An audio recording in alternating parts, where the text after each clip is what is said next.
night, baby. All right now. How did you enjoy your time at Dumbarton and Deirdre? I really enjoyed it, apart from obviously the injuries. Like the championship when I was with Dumbarton was amazing. Like going to Tannadice, playing against St Mirren, Hibs were in the league, Rangers in the league. There was no easy games. You were expected to get beat probably every week. But no disrespect to like playing League One, League Two, you felt like a proper footballer just because, as I say, the venues you were going to, the teams you were coming up against are full time. That's their job. They do it every day. So you knew you were coming up against it, but it was just amazing. I loved it. Just obviously apart from the injuries, it was amazing. When you are in a league with these big full-time clubs, and I dare say, whether it's the fans or whether it's folk involved at the clubs, there's probably an element of, right, we've got Dumbarton this week, that's 3 points. How satisfying is it when you either pick up a draw or get a win against them? Oh, amazing! Because as I say, Dumbarton, I think they were the only part-time team in the league, were they not at the time Think I was so. there? Because Yeah. we obviously used to go by the status of the best part-time team in Scotland because they were the only ones in the championship, the highest part-time team. So every week, as I say, you were expected to not get anything, and then to come away with either a draw or a win would be so satisfying because at the end of the day, the job was just to stay in the league. Were we going to get playoffs or win the league? Probably no, but to stay in the league would have just been an amazing achievement. And obviously, the first season I was there, we managed that. So it was an unreal achievement. I remember the last day of the season was more enjoyed it, but relief as well because it was a hard season. Don't get me wrong, some of the games were tough, but it was really enjoyable. I liked it. There's a couple of big results in that season, I think, as well. Was it a 2-1 win over Hibs at the Rock? That's right. I think we had some decent results against Hibs that season. It just seemed to be one of the teams that we got points off it. And if you're getting points off Hibs, it's not a bad thing, I suppose. So, but there was some big results, but there would have had to have been because we were the only part-time team. So, as I say, any 3 points you picked up was a big result. Some of the games I remember playing like obviously against like Rangers, and then you get like Hibs the following week. As I say, it was like so difficult constantly coming up against these guys that are training every day, and they probably should never ever be in the championship. These teams never, but they were. And, I loved it. I loved it. Actually, probably my highlight. I've got probably two career highlights actually from playing at Dumbarton. My debut, I scored a double. Believe it or not, Gary. And Jim Against Jackson Morton. against Morton. Aye, so that was my debut. And Stevie took me off, and he actually apologised because he was like, "I shouldn't have took you off when you were on a hat trick." But you seen the goal celebrations, and he had to bring you off in case it was a third. Doesn't matter. The ball was in the net, so that's all that matters. And then I scored at Easter Road as well. So just like wee things like that. Like if I stayed at Stranraer, I'd probably never get a chance to do that. So there's probably two career highlights. And I spoke about like getting my bad injury there, but when I came back, Stevie was kind enough to put me on the bench in the Challenge Cup final. I can't remember what it was called at the time. Probably something daft like the Tunnocks or something. I don't know what it was called at the time, but we got Inverness in the final, and Stevie put me back in the bench. So again, being part of a cup final squad was something to remember as well. Saying about Dumbarton, I'm sure there's a picture of you in the boardroom tackling John McGinn when he was at Hibs. Aye, I that's don't know right. if you knew that. Aye. He's using his rear end just to shield me off. So I've had a bit of John McGinn's rear end. There you go. I don't know where's that first. That's the clip. That's the clip, George, for Twitter. That's it, so Aye, but that just shows you how strong that team was. Like guys like that playing for them at the time in the championship. Again, they're never a championship team, but as I say, he's like coming out like the chance to come out Easter Road and Ibrox and St Mirren, Tannadice. Like you just felt like this is what I wanted to do. This is why I became a footballer a wee bit when I was younger, because I wanted to experience playing in these arenas, these venues. So it was just amazing to have that most weeks. In terms of that Dumbarton team as well, a bit like we were saying about Stranraer, that they weren't a team that were going to difficult places and thinking, right, we'll keep it 0-0 to kind of 85 minutes, and then if we scrape a goal and win 1-0, it was a team that thought, no, we're the underdogs, we're probably not expected to get anything, let's use that to our advantage. Yeah, again, like obviously we knew the games were going to be tough, but we would go out there and just give it our all. We had to get points on the board, so sitting in and defending 90 minutes against these teams would not work because it takes these teams one chance, one error, and they'll score. They'll take advantage of it. So we just played our game, hoping that we could put the ball in the net and come away with something, and it worked most of the time. Don't get me wrong, there probably was a few disastrous results. I think we took a few batterings against Rangers, etc. But at the end of the day, it was expected, and we picked ourselves up and went again the following weeks and managed to stay in the league that year. You had said about Stranraer going to Ibrox and kind of the hangover, I guess, in terms of after a game like that. How did Dumbarton cope with, as you say, if you go to Ibrox and then the next week you might be playing Hibs or you might be playing whoever? How did you cope with ensuring that there wasn't that hangover? Again, like just making sure that we were ready to go. I actually remember we played Rangers away. We got beat 3-0, I think, something like 3-0, maybe 4, something like that. We took a heavy defeat. And then we had Alloa. I'm going to say it was a midweek game. And Stevie read the team out, and I was the only change. I was out the team. So I was kind of thinking to myself, like, how can I be the only change when it's Rangers away? And luckily for me, I came on and I scored. So I was back in the team for the next game. But again, like I think that was just the mentality of the team that we would go out no matter who it was the next game. And Allo at that time, they probably are like one of the most recognised part-time teams there's been because they have experienced good success as well. So like, it doesn't really matter who it was we went up against. We just went out there and just gave it our all. Was Ginge playing you up tall with Dumbarton? At the Scored some start, goals. he did. At the start, on my debut, it was me and Gary Fleming. I played off Gary, and I think he scored one and I scored two. And I think Stevie tried it for a couple more games, but he decided to go with something else. I never really got a long shot at it. I think I literally got one more game at it, and I was back in the middle of the park or at right back or something. So who knows? It could have been like the next Yaya Toure in there. I don't know. In terms of when you're at Dumbarton or Airdrie and then you come up against Stranraer, particularly at Stair Park, is it weird knowing that you're part of the opposition, that you're going into the away dressing room, kind of rather than however many times you've come into the tunnel and then turned to go to the home dressing room? Nah, never. To be fair, I never get that. When you go to a stadium, you're just focused on the game, really. Like, no really about, I remember I used to sit in that changing room or etc. So it was always nice actually coming back to Stranraer because I knew the people involved at the club. I still obviously go to Dumbarton and I'll speak to a few. I've not been back at Airdrie since I've left there, but I'm sure if I walked through the door, I'd probably speak to somebody that I knew. So I've always liked that if I did walk back through the doors of these clubs, there'd be somebody that I could speak to, but I would never ever get the wrong dressing room, put it that way. You mentioned the injuries and obviously your first season back at Stranraer as well. How difficult were those times? So difficult. I remember getting obviously the first ACL injury at Dumbarton, knowing that was my season done. I actually probably came back a bit too early. I should have just gave it the season.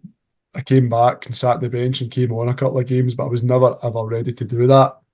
And it was difficult. Even though I knew I was going to be out for so long, like you kind of just know that, like, what do? You just do your rehab, you get to the end of the season and you see what happens. It's like a waste of a season. You don't get many at football, so it's always difficult. And then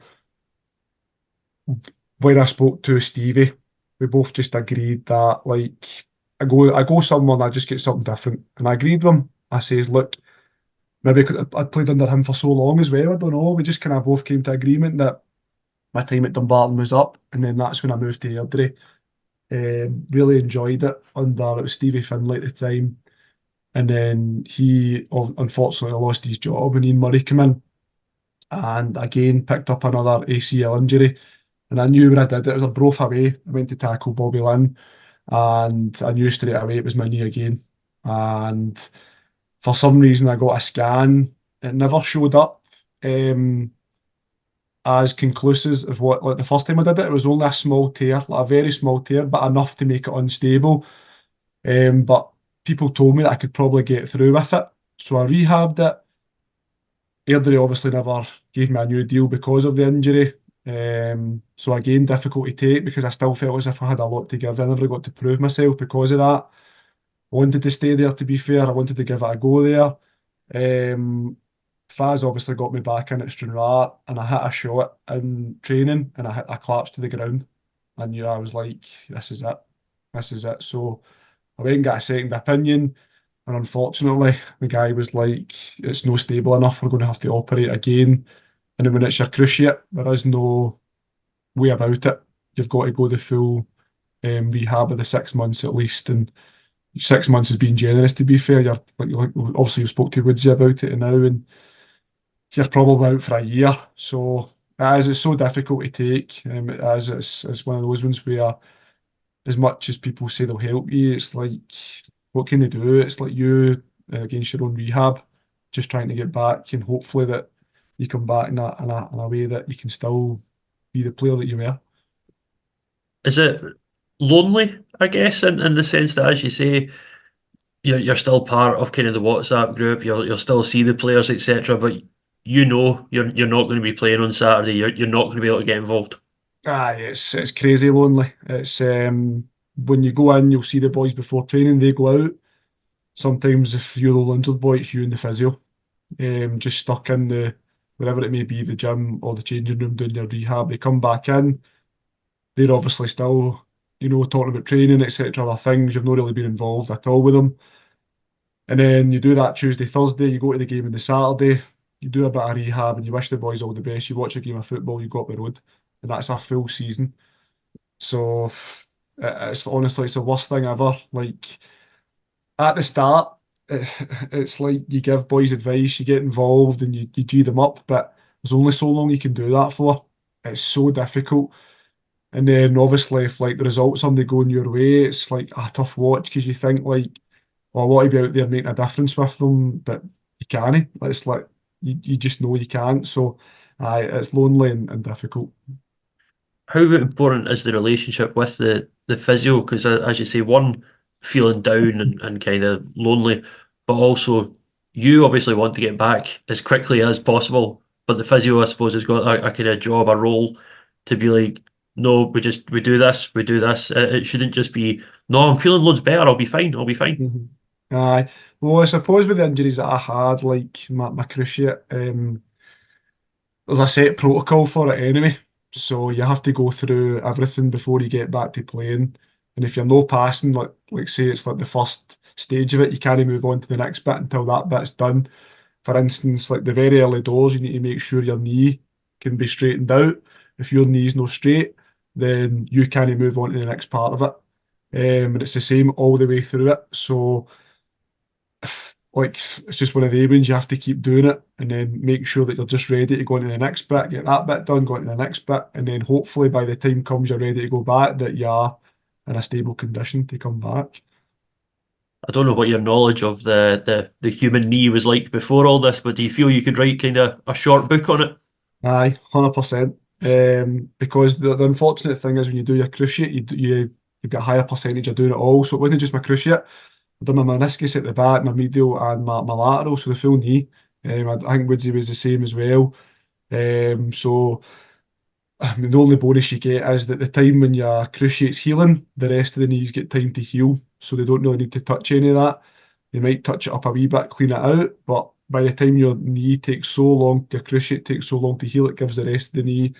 But like nowadays with Google, you're constantly Googling things like the symptoms or what I should be doing more of, and you see things and you start doing other things, and it's just nowadays when you see somebody with an injury, I think you could probably diagnose them because you've been through it. And they start to say, oh, I feel this and I feel that. It's like, that's probably this and that. So I think that's how Jamie and Erin hate me now, because when one of the boys get an injury, I'm like, I think you've done this. Were there any times, even if it was only brief, that you kind of thought, I don't need this. I've been through this before. I don't want to go through this again.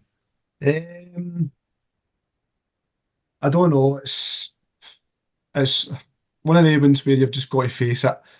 Like especially with the cruise ship, you know it's going to be 6 months. So like face it. Like, that's what it is. You're going to miss your season. Just deal with it. But as I say, it's hard to keep that mentality all the way through it. Obviously this season I've missed the majority. We had a different injury. It was my ankle. Unfortunately, it was ligaments and fractures within the ankle. It actually gets harder as you get older. You're a bit like you want to be out there, like because you know you've maybe not got as long for your career to go. Whereas when I did my cruise ship, I think I was only 24 or 25 or something. So I knew if I got back, I still had a good remainder of my career left. Whereas now, maybe if you get something like that, you're thinking, what do I do? Do I see what happens after the injury and then like do I call it or do I continue? It's difficult as you get older actually.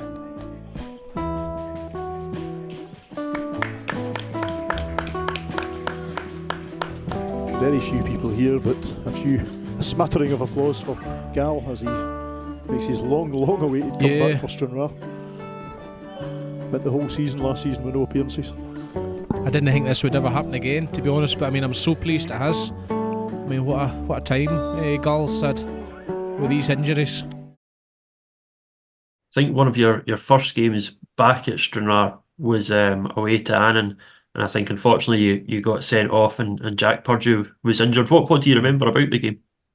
I remember I remember the injury mostly, obviously, because he gets to the other side of me, and it's technically one of the ones I'm thinking like he's going at the back four, just take him down.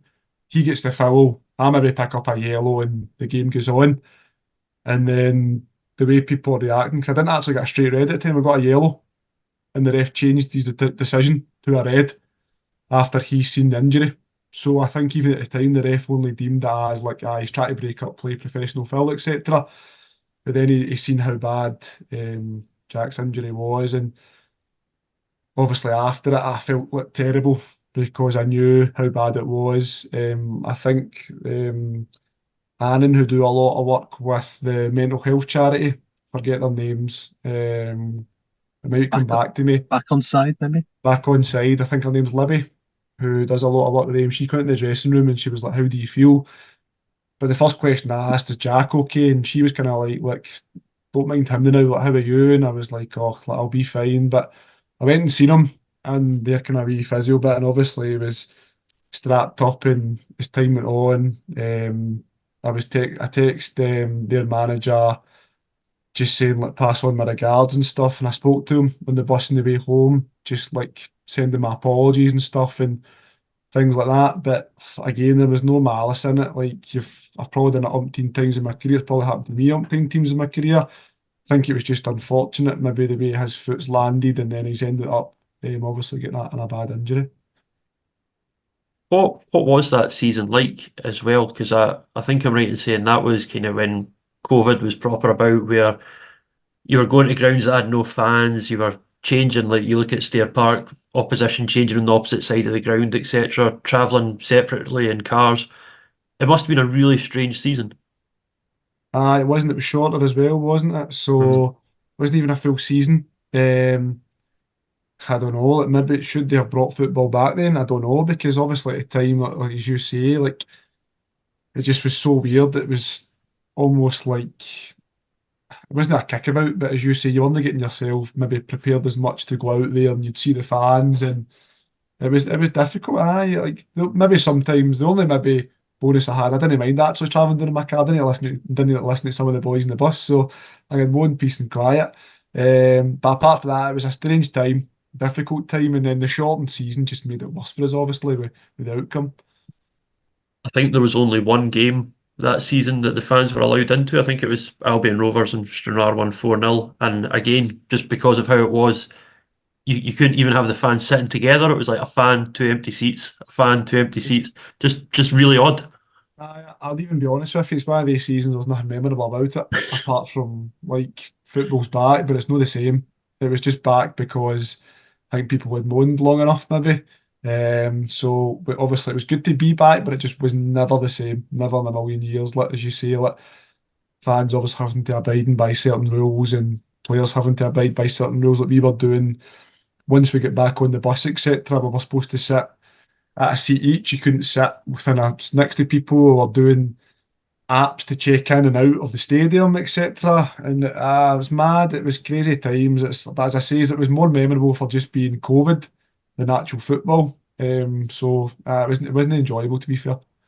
It's funny because at the time when the football's back, everyone was like, "Oh, thank fuck, football's back." Everyone's buzzing.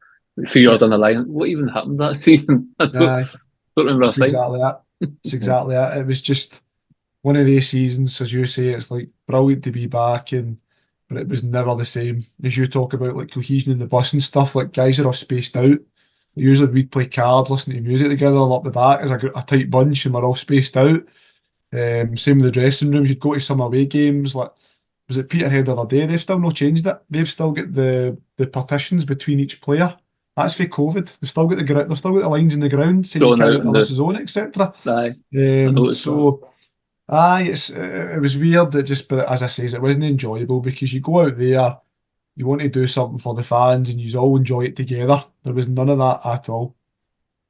Obviously, in the nicest possible way, Stranraer don't get the biggest crowds in the world, but even taking that away from the games, taking out 300-400 folk from Stair Park, it felt almost kind of eerie that the games were being played when nobody was there. It's again like it just shows you like that 300 or if we get the 400 matter because it makes a difference. As I say, you're going out there to try and put a performance on for those supporters that come out and at least try and make them go away happy. Whereas you're going out there, and I think there was obviously only the players and maybe a few the committee that's there that were lucky enough to get in, etc. Or maybe a couple of the guys watched it over the wall at the time. But again, that was it, and it was so difficult. But it just shows you how much it matters that the 300 do come out and try and support us.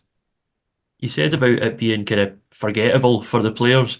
It'll be strange as well that there'll be guys like, for example, I think Greg Fleming, Rory Payton, folk that will have played for Stranraer, but what, maybe 1-2 games in front of actually fans? That's it as well. And Rory was an unbelievable player, and I think if guys got to see people let him play, they'd have loved him. He was a bit like similar to Sean in terms of his energy, goals, assists, and as you say, like fans haven't even got to experience him. It's probably one of the ones. Rory probably put in a hell of a lot of like, as I say, assist goals, things that mattered, but fans might not remember him just because the simple fact they've not had the chance to see players like that. It's a shame actually in a way, like as much as we say football is back, but it just shows you without getting people through the doors and it being done in the right manner, it was just not enjoyable at all. We mentioned Keith Knox and Stevie Aitken. It's only fair. What's Stevie Farrell like to work under as well? Stevie was good. I really enjoyed Stevie's training quite a lot. He's quite a good motivator. Obviously, he was the one that would do a lot of the team talks. They could go on for days, mind you, but he liked a good motivational speech. He loved obviously winning games of football, and again wanted to be a guy that where the part-time team would go and dominate and win. So I think obviously him taking the Stranraer jobs, obviously something that he's always wanted to do. You could see that management was in him, and then obviously got the chance and he took it, and he's ended up with Dumbarton now. But I think he's always been one of those guys, like great assistant. Actually, hope he doesn't mind me saying this. I preferred him as an assistant. I think you get that sometimes, as you say, you can go to people and speak to them, but I just loved Stevie as an assistant because he had that focus in training where he put everything into training. But I think sometimes when you become both, you've got a lot to do. But no saying he's now the worst manager ever, but other than that at all. But I just loved him when he was like him and Stevie had a real good connection, and that worked for our squad as well. We're saying about COVID there. Obviously, COVID was still around when Jamie Hamill got the job as well. How challenging were both of the seasons for Jamie? That obviously, again, he was quite a kind of a late appointment. Him and Darrell. You had the COVID restrictions and everything that went with it, and then obviously the tragic passing of Sean and Billy as well. Yeah, it was a tough season. Obviously, Jamie made his like intention clear. Like as soon as the manager's vacancy up, that he wanted it. And again, it's something that he's always wanted to do. Obviously now I think he's at Cork, isn't it, in Ireland as the assistant manager. I think it was a difficult time. Again, like every season you'll probably see it as well. Like now, like you look at maybe Stranraer's budget. Again, it's no they get the best, and when you're having to fight against like COVID, how do you get players down to Stranraer when it's COVID and there's no enough fans and the budget's maybe a bit lower, etc. And as you say, there's other things happening. But unfortunately, Sean Passon, who helped out tremendously with everything he could. So when you've got things like that going on in the background and on the pitch, it was difficult. I think it was a wee bit of a shame because his intentions were there, obviously, to go and be successful with Stranraer. It was just unfortunate. It just never happened for him. There were times as well, and it seemed to be particularly during Jamie's time rather than Stevie Farrell's, but there were times where you could almost kind of turn up to whether it was home or away, and you could have, you're driving up to the game, you're thinking, right, I think the team's going to be this, and then you would pull in as a fan, and it would be like, aye, Luke Scullion's tested positive for COVID, so he's out. Such and such has tested positive, so he's out. There's never that ability to kind of really put together a settled team for reasons totally out with the manager's control. That's it as well. I remember I something like it was either that car share with Dino when you could car share, or I was within 2 seats of Dino in the bus. Something crazy, right? Whatever it was. Dino tested positive. I never, but I still had to self-isolate. So I missed the game as well.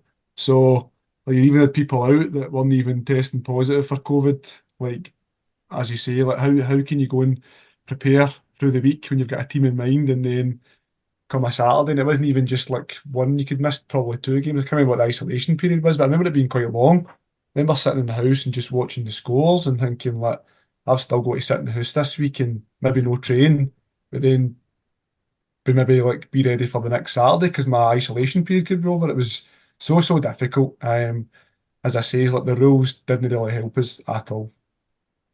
And I imagine that kind of leaked into everybody's working life as well, obviously, if you had to self-isolate. Aye, that was it as well. Like, a lot of the guys were obviously working from home and stuff like that. And then when we did get back into like work and stuff, like you had your furlough and everything like that as well. Obviously, I think the club had to furlough us as well, didn't they? The I kind think of so. start period, just crazy times. Like as I say, it's more remembered for that season's more remembered for COVID than any football. If you were to ask me about one game that season to pick one out, I probably wouldn't, because nothing even sticks out about it. So if you're going to ask me that, then I've not got a clue. We fast forward then to kind of the present day. Obviously, you played alongside Scott Agnew. Mm-hmm. Was there any indication that he would go on to be a manager, or was it kind of too early in somebody's career at that point? No, I never ever thought about it at that time. I've never really thought about being one to think like, oh, he might go into management or so and so might go into management. Like, I just think it's something maybe somebody falls into, or you think about football now, like sometimes it just comes out about who you know, right? And that is true because some guys might have a player that they played with that's became a manager, and they're like, do you want to become my assistant because they think they played well with him or they worked well with him? And I don't think if you were to think about becoming a manager, it's difficult. You need to know somebody to get yourself in the door. And I think that's the way it's just happened for Scott as well. Like he's been at a few clubs and then he's obviously had his badges and then somebody's asked him for that. But I never ever thought like MD would really that I played with will become a manager one day. I've never ever seen it in MD. I know certain people might have traits, but like I've never ever thought like, oh, he'll definitely be a manager. Even with Sharpie, at the time, look at him now, obviously like being assistant and stuff. Again, like never thought I would see him obviously being assistant manager, but it's the route that he's decided to take as well. In terms of yourself and Scott as well, it's only fair that we touch on it. The testimonial, what does it mean to you to obviously have spent 10 years at Stranraer? It's mad actually, because obviously when you first sign, when we spoke about at the start of the podcast, like when I first signed, you never think, guy, you'll be 10 seasons here. Because the first year when I signed, as I say, I wanted to go to another team straight away because I wanted to be full time. But like I just kind of grew with the club as times have went on, and then it's just became a part of me. So to get like 10 years out of it has been an unreal achievement. It must be one of those things that you hear the stats about, like, in a person's life they spend however many hours going to their work or however many hours at work. It must be one of those things that if you were to actually sit and think how many hours of your life have been like connected to Stranraer Football Club, it must be a crazy number. It's a good point. If I was paid by the hour, I wouldn't be sitting here. I'd be abroad enjoying it. No, you're right. Like it's a hell of a lot of commitment you need to put into part-time football.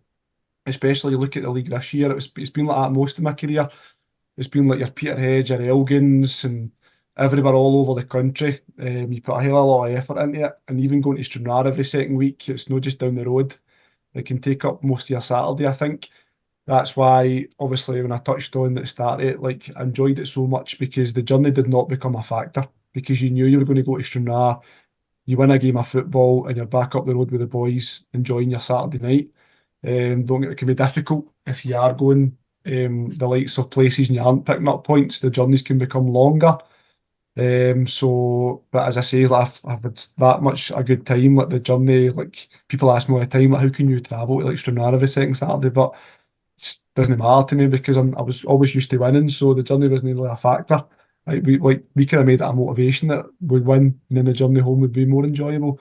So, as you say, it's a lot of hours, it's a lot of time spent, but well worth it. There must be a genuine, and not just from yourself, but amongst the squad, a genuine kind of care for the club because, as you say, if you're travelling to Peterhead, you're travelling to Elgin, you're down to Stranraer.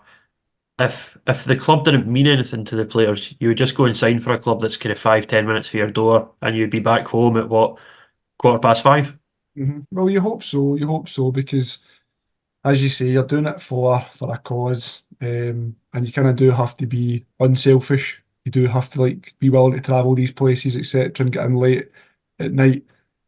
So you are hoping that that is one of the reasons that why boys are signing for a club like Stranraer, that they want to be a part of that and like hopefully achieve something. So as you say, like nowadays, especially with the new pyramid system, it is a bit easier maybe for guys to be choosing clubs closer to them. Probably can pick up more money these days, as I say, but when I played with the likes of the guys in the earlier squads, like there was no intention of ever dropping out of the professional game. Whereas maybe like I do think times have changed and people do have different opinions on it now. So I think it's changing that demeanour. But you would like to think with the squad they've got now that these guys do want to stay in the professional game and try and go up the ladder rather than, well, I'll just take the easy option and I'll maybe go and play like somewhere close to home.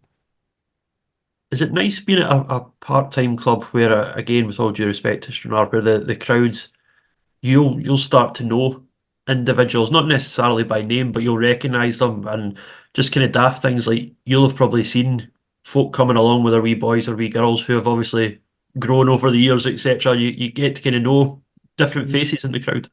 I suppose that's it. It has got a nice touch to it that like it's more of a personal thing between you and some of the supporters because you can have that interaction with them rather than it just being like a multiple lot of people.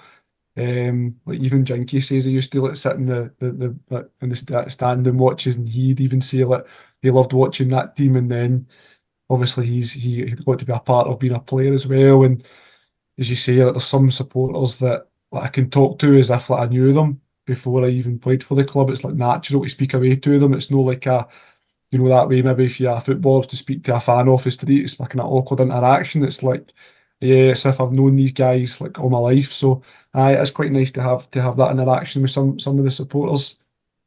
Was that weird at all? It sounds odd that, as you say, Jinky cheering on the team for the stand to then fast forward a couple of years and you're lining up alongside them. I think that's just a sign of age, isn't it, really, than anything. But no, it's obviously good that there is still people with aspirations that they're from Stranraer and one day they would like to play for Stranraer.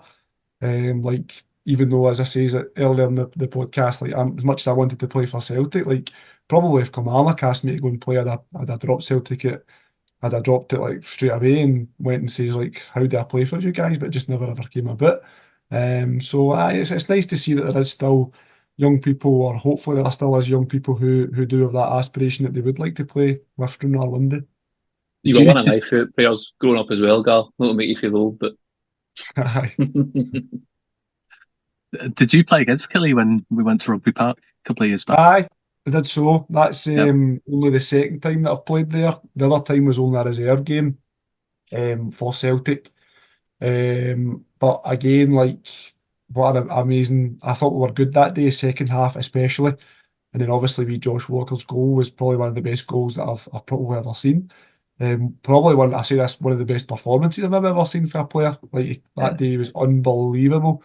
But aye, it was probably again another career highlight that I've at least got to play in the stadium, that the team that I've always went to watch from a young age and participate. That maybe like some of my friends are all coming out supporters, so maybe that's something obviously they'll never ever get to achieve or experience. So it's kind of, it'll stay with me forever. Even though you didn't really get to obviously go full time and things like that you aspire to do at a young age, you still got to tick off quite a lot of the things you'd have hoped to have done in terms of football career, even though it was maybe part time, a team like Stranraer. Definitely. I think, as you say, like when you're a footballer, you do want to obviously play at the highest level you can possible. But I say I was lucky enough, but like I was probably, it's no luck. Like, as I say, like the teams I played with were good players, so we earned the right to go and play in these stadiums or get these results. But I definitely have ticked a lot of boxes. I would love it if I could tick off playing at every stadium, or something like that as well. I've only got like a few. I think I've only got a few to go. Hearts is one, and remember when it was either Hearts or Brora in the cup, and Brora beat them, so we ended up going to Brora away. But obviously they weren't in the professional league, so I'm not counting that. So I've only got like a few to go at that as well. But as you say, like some of the experiences and results and things, and what I've witnessed is unreal. Still for part-time level. We've obviously mentioned bus journeys, we've mentioned the games. You mentioned the trip to Belfast. Give us a kind of, not necessarily that one, but give us a wee bit of an insight into what a football club night out is like. I don't know if you'll be able to hear the podcast if I tell you what it's like, but I usually, as soon as you go on that bus and you're going a night out, the beers, well, if any's ever come up to hospitality after a game when that team drank, it was pretty busy. We used to sit in the hospitality right up until that bus would leave, and we'd take a few beers with us, and then we'd get to the co-op, and then it'd be a case of another stop for more drink. But again, like some of the nights were like off the cuff even, and we would just go, like me and Robbo would end up out in Paisley with some of the boys, like just like random nights out. The boys have came to Kilmarnock before as well. I've ended up in East Kilbride. Like I've been to like Tiff's wee ones head wetting, things like that, and me and Robbo were out the night before, and we'd just go back out the Sunday. But again, like some people say that's might unprofessional, but we'd still go out and get the job done when the Saturday came. But the nights out were mental. That people like Malky and Sean Winter, like you couldn't turn your back for 2 seconds. You turn your back and they're away running. Like we went away to Liverpool and Malky's running down a bowling alley, like into the pins and all that and stuff. And you're like, Malky, what are you doing? So sometimes you'd actually have to sober up so you could look after people, and I'm sure it was vice versa for myself. But crazy times, but like so enjoyable. As I say, is like the team cohesion was amazing. Like when we were away in Liverpool the last time, the window came out the wall. Don't know how this has happened, but the full window frame, it was just a hole in the wall, and then Malky managed to like get it back in so it didn't look as if it even came out the wall. I think that was Dylan, to be fair. He was jumping through paintings and stuff, and crazy, but good times, to be fair. Good times. I feel like every time, every time the drinking story, it's always Milky. Even boys who play Milky, like my Milky played for you. Oh, for fuck's sake, what now? It was always usually him that would instigate it, and I remember we were out one night and like Malky was doing like handstands onto my shoulders, and then I was lifting him up, and he was actually going back off my shoulders into a handstand and back on his feet. This is a guy that's probably well into the night. So some good times. Like we just didn't, well, it's not that we didn't care, but we just enjoyed each other's company and things like that. Like we're so like comfortable around each other, and as I say, it's probably why maybe one of the reasons that we did enjoy playing with each other. I was going to say, is that something that's missing a wee bit now?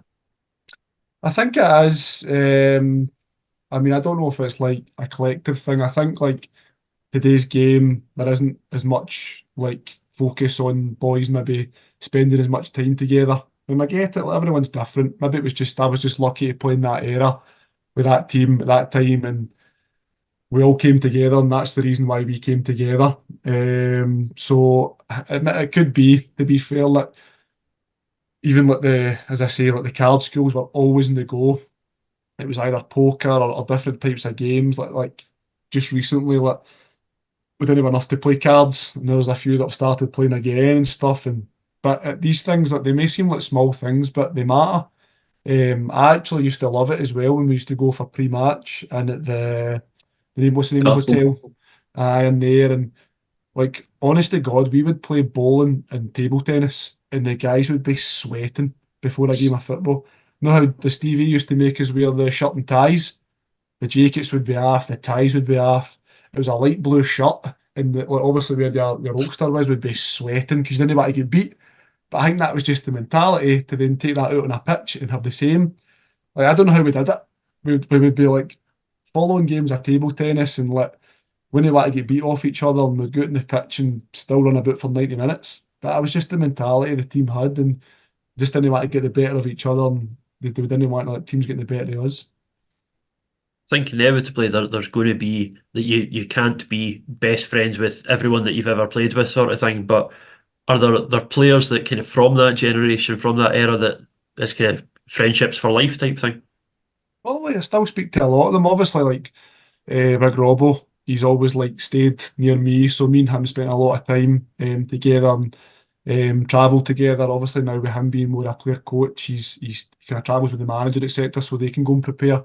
But like, there's like me and Robbo were obviously talking about the testimonial and like who do we invite, and like we think we've probably over invited players to play in the game because we just had that many that we enjoyed playing with, we enjoyed their company, and we wanted to give the respect that they're due as well. Like, hopefully, when the testimonial game comes around, that players will appreciate, like, fans will probably come and see this game and appreciate, like, some of the players that have played with Stranraer, not just me and Scott, like, other people as well. Some cracking names in it. Guys who have been, like, probably, like Muirzo, like, I think, obviously, Muirzo was part of the winning team, wasn't he?